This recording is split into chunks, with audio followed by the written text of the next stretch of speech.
एक जंगल में एक चिड़िया रहती थी जिसका नाम रानो था। वो बहुत मेहनती और दयालु थी।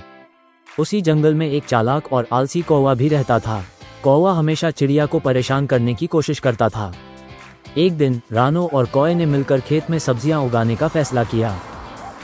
रानो ने कड़ी मेहनत की और बहुत सी सब्जियां उगाई, जबकि कौवा आलस करता रहा।